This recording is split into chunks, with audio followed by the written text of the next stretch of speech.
Estamos estudiando lo que hemos llamado la pasión de Pablo, y no solamente estamos mirando la pasión personal de Pablo, lo que él hizo por Cristo en el ministerio, sino que estamos viendo a sus amigos, su círculo. Y esta lección en particular se llama Tito el solucionador de problemas. Tito es una persona verdaderamente única, y Pablo lo usa de una manera muy especial. Durante los tiempos más difíciles, y durante los mayores problemas que la iglesia tuvo que enfrentar. Lo que Pablo hace es algo similar a los generales, usar a sus mejores soldados como lo que llamamos tropas de choque. Tropas de choque, es decir, los va a posicionar en lo más duro. No porque ellos no le agraden, sino que él sabe muy bien que ellos son capaces de lidiar con el problema. Ellos son capaces de manejar la situación. Si alguna de las misiones que Dios te ha dado en la vida son situaciones difíciles y son lugares difíciles, quizás sea porque Dios sabe que puedes hacerlo. Él sabe que puedes hacerte cargo de esta situación, al contrario de otras personas, que necesitan algo fácil, que no pueden hacerse cargo de los problemas difíciles. Gracias a Dios por Tito. No todos pueden ser Tito, pero Dios sabe que los necesitamos. Entonces esto es lo que Pablo hace con Tito. Él se convierte en uno de los miembros más importantes del equipo. Él va a ser usado en gran manera y quiero mostrarte 5 escenas de la vida de Tito, escenas en las que Tito es puesto en medio de estos problemas porque Pablo sabe que puede encargarse, Pablo sabe que Tito puede con esto. Él nos muestra y nos recuerda una y otra vez que siempre es muy pronto para rendirse. Echemos un vistazo a los problemas. Este es el primero y yo le llamo el Consejo de Jerusalén. El Consejo de Jerusalén.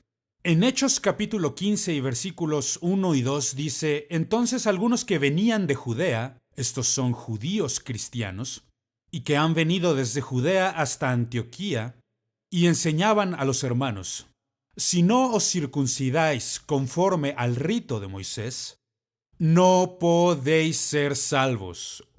Cuidado con esto. Cada vez que empiezas a añadirle cualquier cosa a la cruz, vas a meterte en problemas. Y lo que estas personas están haciendo es añadir la circuncisión, diciendo no pueden ser salvos si no se circuncidan como un judío. Como Pablo y Bernabé tuviesen una discusión y contienda no pequeña con ellos, esto es simplemente la manera amable de decir que hubo una gran discusión en la iglesia. Una discusión y contienda no pequeña con ellos. Y lo que la iglesia determinó, la Biblia dice que dispusieron que Pablo y Bernabé subiesen a Jerusalén para tratar esta cuestión. Notemos lo que ocurre. En Gálatas capítulo 2, Pablo escribe sobre este asunto y lo que él dice es: Después de 14 años, esto es, después del ministerio en Antioquía, subí otra vez a Jerusalén con Bernabé, hablando sobre el mismo incidente descrito en Hechos 15, llevando también a Tito conmigo. Notemos esto. Él no solamente va acompañado de Bernabé.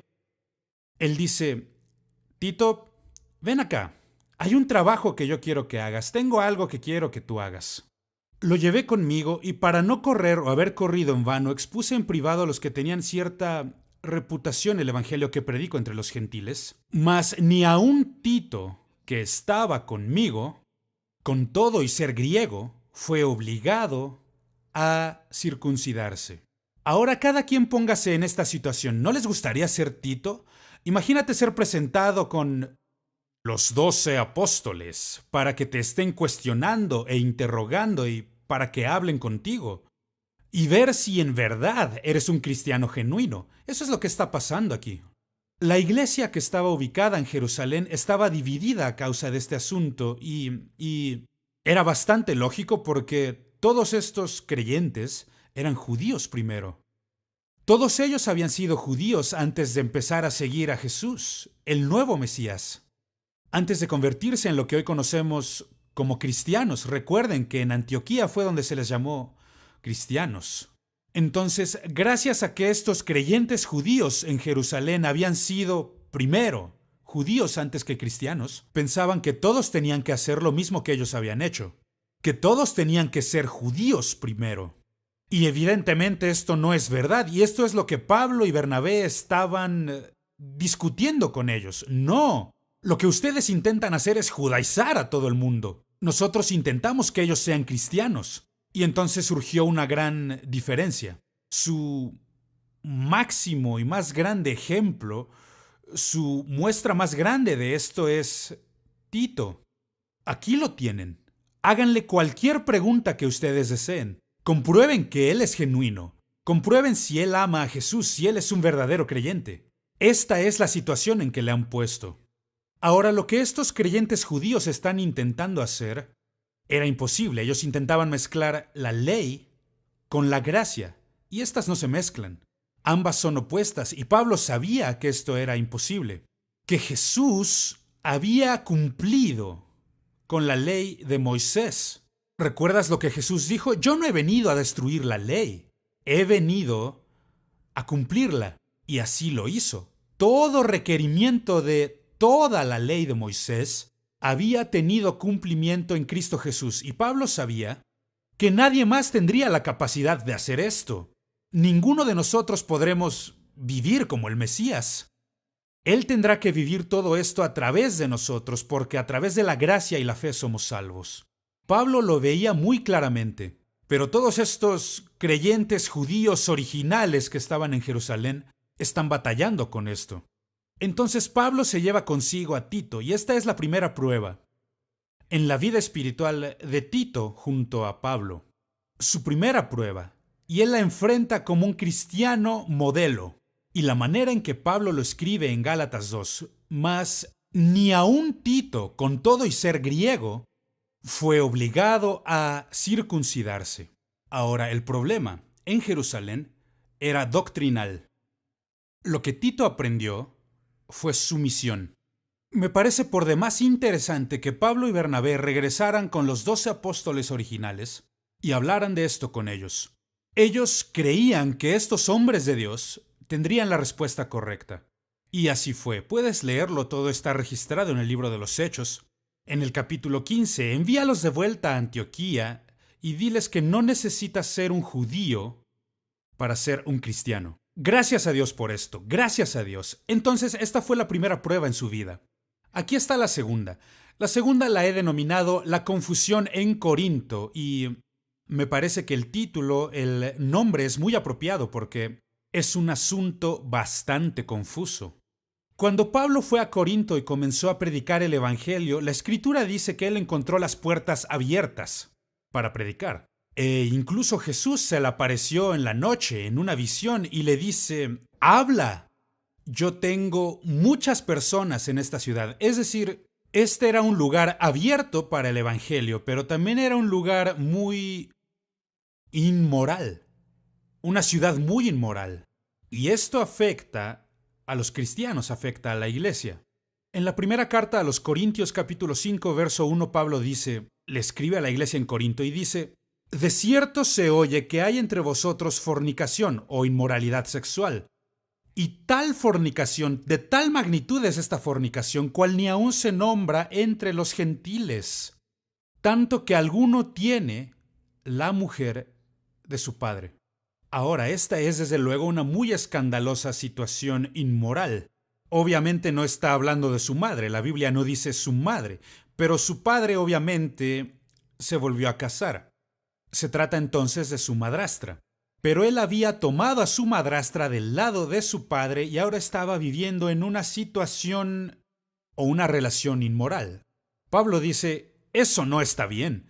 Y cuando él tiene este reporte, ¿sabes qué dice? Ven acá, Tito. Tengo un trabajo para ti. Ahora ponte en los zapatos de Tito por un momento. ¿Te gustaría estar en esta situación? Ahora, la razón por la cual esta situación surge es nada más y nada menos el ambiente. Corinto era la cuarta ciudad más grande del Imperio Romano. Era un puerto marítimo. Y bueno, los puertos marítimos son conocidos por los marineros que llegan y que han estado en el mar mucho tiempo y solamente quieren parrandear y solo quieren pasarla bien. Era una ciudad marítima bastante inmoral. De hecho, existían 1000 rameras religiosas en esa ciudad, en Corinto. Así de perversa e inmoral era esta ciudad, pero no hablamos nada más de inmoralidad, sino que esta era su forma de adorar a ciertos dioses, teniendo relaciones con una de estas sacerdotisas de los dioses. Entonces existían 1000 de estas prostitutas religiosas en la ciudad. El nombre de Corinto, de hecho, comenzó a usarse como un verbo por varias personas. Ellos comenzaban a hablar de corintizar. ¿Y qué significa esta palabra corintizar? Destruir moralmente a alguien. Significa despojar a alguien de todos sus principios morales. Entonces, esta palabra, Corinto, que en principio fue un sustantivo y ahora es un verbo, corintizar a alguien, ahí es a donde Pablo envía a Tito. Ahora, Pablo había comenzado esta iglesia, pero después de dejar la iglesia, pronto comenzaron a surgir problemas realmente serios. Este era uno de esos problemas. Entonces, él envía al mejor hombre que tiene para lidiar con esta situación. Y es aquí donde se pone verdaderamente confuso para nosotros. Déjame desglosarlo porque hay 4 cartas que sabemos que Pablo escribió a los Corintios. Fueron 3 los viajes que Pablo hizo. Ahora, si puedes ordenar esto en tu pensamiento, te ayudará a entender. Este es el primero. Pablo escribe una carta que nosotros no poseemos, no queda copia alguna. Encontramos una mención de esta carta en Primera de Corintios, y lo que llamamos Primera de Corintios en realidad es la segunda carta, porque él escribió: yo les escribí a ustedes, en mi epístola, mi carta, os he escrito por carta que no os juntéis con los fornicarios, Primera de Corintios 5:9. No tenemos ninguna copia de esta carta, no sabemos qué pasó con ella, pero no fue preservada para nosotros. Los corintios responden escribiéndole una carta a Pablo. La carta que ellos escriben es referenciada en el libro de Primera de Corintios. Él escribe esta carta que conocemos como Primera de Corintios en respuesta a esta carta y la envía de vuelta a Corinto con Timoteo. Quiero darte la referencia escritural para probar lo que estoy diciendo. Primera de Corintios 4:17. Por esto mismo os he enviado a Timoteo, el cual os recordará mi proceder en Cristo de la manera que enseño en todas partes y en todas las iglesias. En el capítulo 7, versículo 1, él dice, Primera de Corintios 7:1, en cuanto a las cosas de que me escribisteis, notemos esto. Pablo les escribe una carta recomendándoles que no se junten con las personas inmorales. Ellos le han replicado por carta y ahora Pablo les está escribiendo lo que es Primera de Corintios y la envía a los corintios de la mano de Timoteo. El problema fue que los corintios no la recibieron. Rechazaron ambas cartas de Pablo y a Timoteo. Y Timoteo regresa diciendo, no fue un ministerio exitoso. No fui capaz de resolver este problema. Adivina lo que Pablo hace. Pablo, después de que Timoteo regresa con él, Pablo hace un segundo viaje a Corinto. Y después de regresar de este viaje, se sienta y escribe una tercera carta. De nuevo, no tenemos una copia de esta carta. No conocemos los detalles porque esta carta no fue preservada. Él envía esta tercera carta a Corinto con Tito. Ponte un rato en los zapatos de Tito. Es decir, Pablo no es capaz de resolver este problema. Ellos rechazaron sus cartas y Timoteo no fue capaz de resolver este problema y Pablo dice, ven Tito, tengo un trabajo para ti. ¿Te gustaría recibir este tipo de misión en que otras personas han fracasado, no han podido hacerlo? Y ahora quieren dártelo a ti. Hay ocasiones en que yo simplemente digo, no, perdón, yo no necesito este trabajo. Pero gracias a Dios por Tito, gracias a Dios por los hombres y mujeres que pueden encargarse de los problemas duros. Segunda de Corintios, que de hecho sería la cuarta carta que Pablo le ha escrito a esta iglesia, Pablo dice, y esto mismo os escribí para que cuando llegue no tenga tristeza de parte de aquellos de quienes me debería gozar. Porque, bueno, ellos no han corregido el problema. Y continúa diciendo, verso 12, cuando llegué a Troas para predicar el evangelio de Cristo, aunque se me abrió una puerta en el Señor, es decir, se me presentó una gran oportunidad para el ministerio, no tuve reposo en mi espíritu por no haber llamado a mi hermano Tito, mi hermano. ¿Qué quiere decir? Que él no ha recibido noticias de Corinto. ¿Qué está pasando allí? Tito aún no ha regresado. Y él está tan preocupado por esto que ya está listo para ir y buscar a Tito.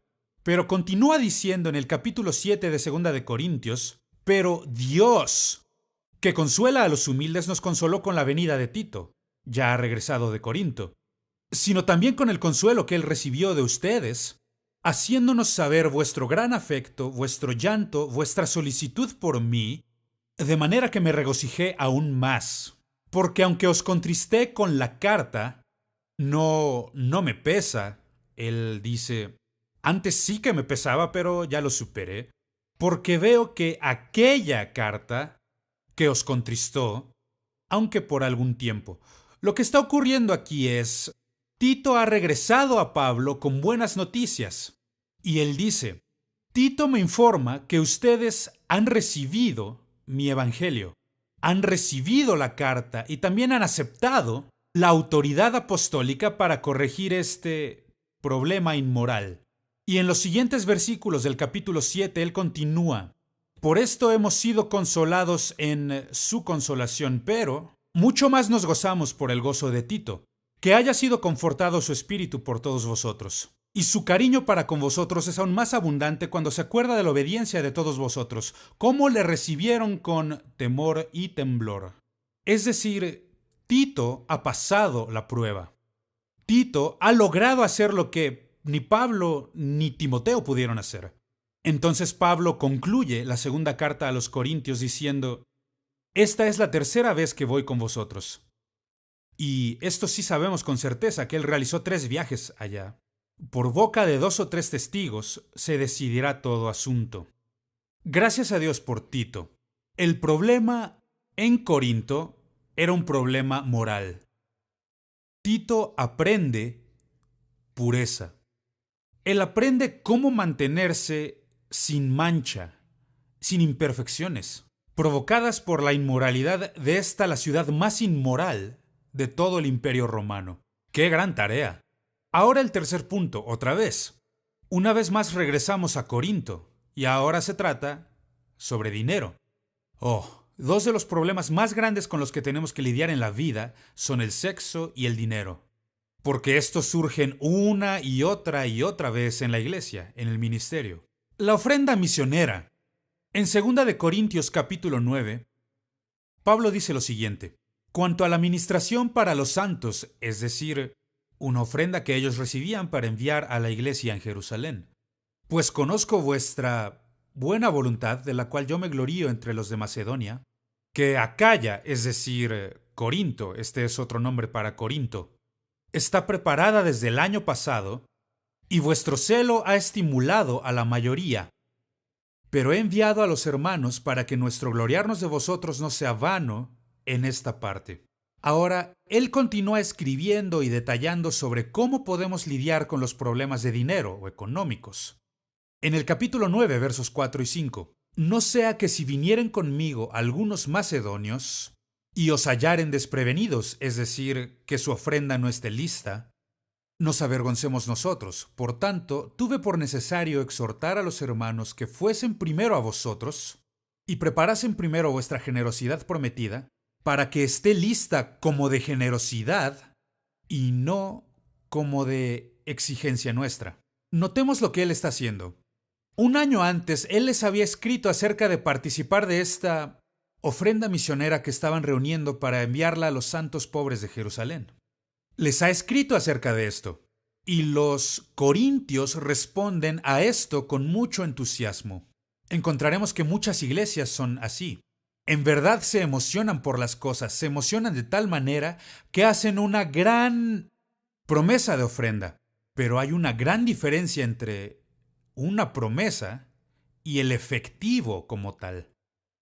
Su problema fue que su celo había excedido su compromiso por cumplir con la promesa. Ahora, uno de los problemas con el que tenemos que lidiar en el ministerio todo el tiempo, hablar puede ser algo barato. La gente habla por kilómetros, pero camina solo centímetros. Hay una gran diferencia entre hablar y caminar.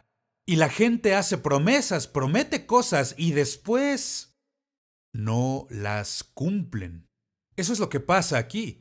Y Pablo se da cuenta de que si no lo enfrentamos correctamente, esto será no solamente un problema, una vergüenza para la iglesia en Corinto, sino que será un problema de desánimo para las demás iglesias, porque ellas creen que Corinto era la líder en esto de las ofrendas misioneras. Entonces les envía para asegurarse que todo esté bien. Notemos lo que él hace. Primero, él envía a uno de los mejores. Envía a Tito. Y junto con él envía a otro hermano que ha sido aprobado por las iglesias. Porque cuando comienzas a lidiar con asuntos monetarios tienes que ser muy cuidadoso. ¿De quién es tu tesorero? Porque podrías terminar como Judas, que cargaba el dinero. Y esto será un problema siempre porque Judas siempre terminaba sacando dinero. Eso siempre es un problema, entonces tienes que ser muy cuidadoso sobre quién está manejando el dinero. Entonces en el capítulo 8 de 2 de Corintios dice, de modo que rogamos a Tito que llevara a feliz término esta obra de gracia entre ustedes. Y dice que Tito no solamente aceptó, es decir, ven aquí Tito, tengo otra cosa que quiero que hagas.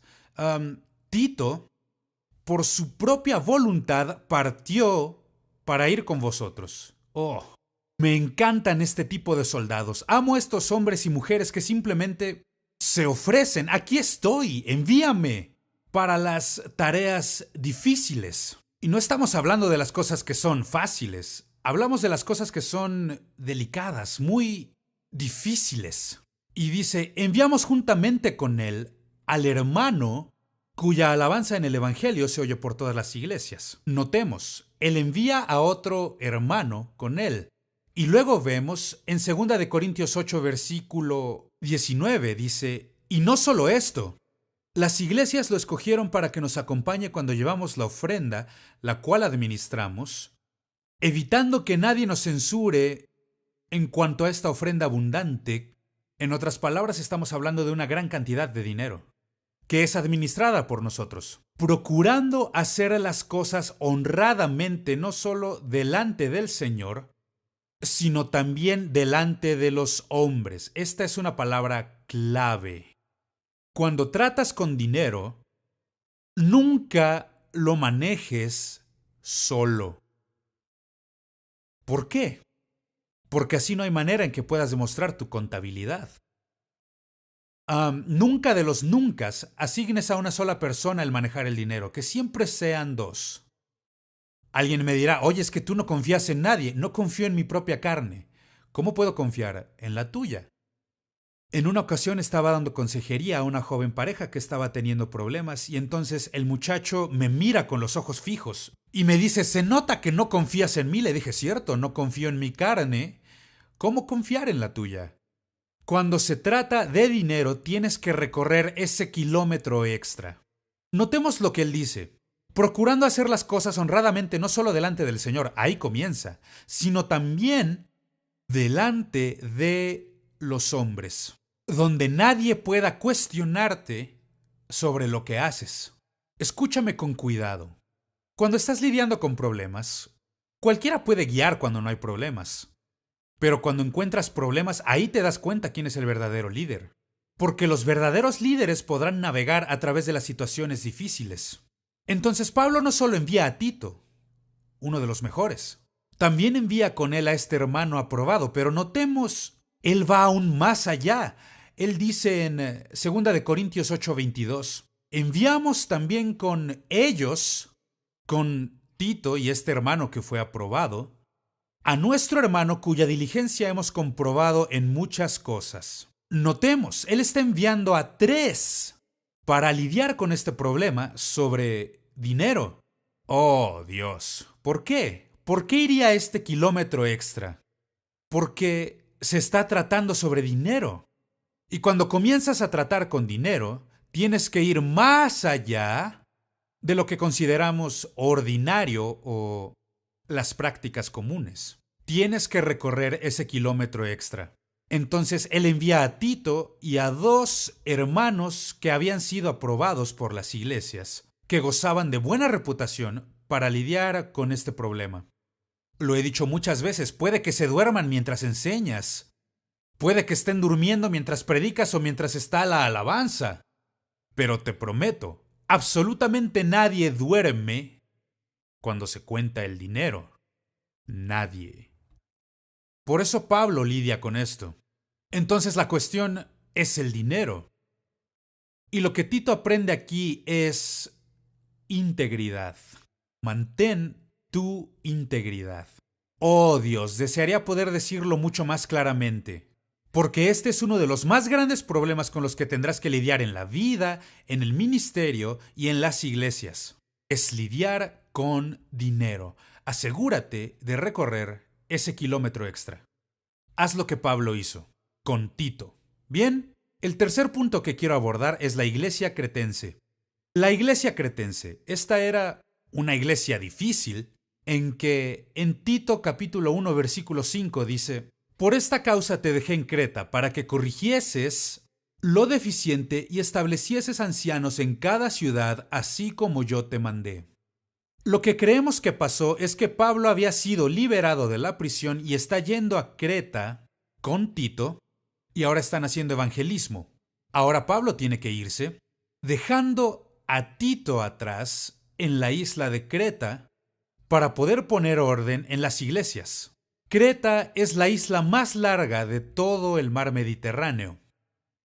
Entonces, al establecer las iglesias, ya no puede quedarse ahí y deja a uno de sus mejores hombres.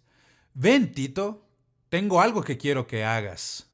Organiza las iglesias que se encuentran en Creta. Ahora, el evangelismo puede ser muy emocionante, pero ¿organizar las iglesias? Eso puede ser algo tedioso. Tito está teniendo dificultades con estas personas. De hecho, escuchemos lo que Pablo dice. En Tito 1, 12 y 13, uno de ellos, su propio profeta, dijo: los cretenses, siempre mentirosos, malas bestias, glotones ociosos. Y luego Pablo dice: este testimonio es verdadero. Por tanto, repréndelos duramente, para que sean sanos en la fe. Ahora, dime si no te gustaría pastorearlos. ¿No te gustaría intentar poner orden en esta iglesia? Es decir, son mentirosos, malas bestias, son glotones ociosos. Esa no es una muy buena descripción para una iglesia. Pero es por eso que él dice: ven acá, Tito, hay algo que quiero que hagas. Hay algo de lo que quiero que te encargues. Y lo envía para allá. Y Tito solo se desanima por esto. Y creo que yo también lo haría. Él quiere salir de allí y regresar con Pablo. Vamos a hacer más evangelismo. Prediquemos el evangelio a alguien más. Pablo dice: quédate allá y termina el trabajo. ¡Wow! Solo se hace algo así con gente como Tito. Algunas personas no pueden con ese tipo de presión. Gracias a Dios por Tito. Tito fue capaz de organizar, y la historia de la iglesia registra que Tito regresó allá años después a Creta y se convirtió en el obispo de las iglesias que estaban allá. Gracias a Dios por Tito. Necesitamos tropas de choque que sean así, que puedan hacer el trabajo. La cuestión aquí en Creta era el desánimo. Él quería renunciar, pero aprendió la lección de la fidelidad. Sé fiel, sé fiel. Eso es lo que él ha aprendido de esto. El último punto que quiero abordar aquí es lo que llamo el dilema dálmata. El dilema dálmata. En realidad no conocemos mucho acerca de esta situación. Solamente existe una referencia y es la última carta de Pablo, cuando le escribe a Timoteo en 2 de Timoteo 4:10, dice: porque Demas me ha desamparado amando a este mundo y se ha ido a Tesalónica. Crescente fue a Galacia y Tito a Dalmacia. Esto está ubicado en estaba justo en el centro de lo que llamamos las naciones balcánicas, es allá donde los estaban enviando. En esa zona, uno de esos países, sea Albania o lo que hoy es Albania o lo que otrora fue Yugoslavia, en esa región en particular del mundo. Tito se ha ido a Dalmacia. ¿Qué está haciendo? No sabemos. No conocemos nada acerca del problema. Lo que sí sabemos es que no importa cuál fuera el problema, Pablo le ha enviado. Él está en prisión. El día de su ejecución ya ha sido fijado. Y él lo sabe. Y entonces él dice, estoy aquí solo, por favor ven pronto a verme, y comienza a enlistar en dónde están los hermanos. Y dice, Tito ha ido a Dalmacia. Cualquiera fuera el problema, no sabemos, pero sí sabemos que Pablo envía a uno de los mejores hombres para arreglarlo, resolverlo. Nunca tendrás éxito en el ministerio estando solo. La única manera en que podrás lograr todo lo que Dios te ha llamado a hacer, de cumplir con tu destino, con tu propósito, será haciendo equipo. Como he dicho, no todos pueden ser Tito, pero gracias a Dios por Tito. Y si tú no tienes personas así en tu equipo, nunca serás capaz de lidiar con los problemas más difíciles de la vida, como Tito, cuando se le lleva a Jerusalén, o cuando es enviado a Corinto para lidiar con la inmoralidad, o cuando es enviado para juntar la ofrenda prometida, o cuando es enviado y dejado en Creta con esta gente tan difícil. Tendrás que aprender cómo lidiar con esta clase de personas si es que quieres ser exitoso en la vida. Necesitas contar con gente como Tito en tu equipo. Hay un dicho aquí en los Estados Unidos sobre los cuerpos de marina y dice, buscamos a pocos hombres buenos. Y yo creo que es lo mismo en el reino de Dios. No todo el mundo puede ser Tito. No todos pueden hacer esto. Aún Timoteo fracasó en su intento de ministrar en Corinto. Pero Tito sí pudo manejarlo. Si vamos a ser capaces de enfrentar los problemas más difíciles de la vida, necesitamos gente como Tito en nuestro equipo.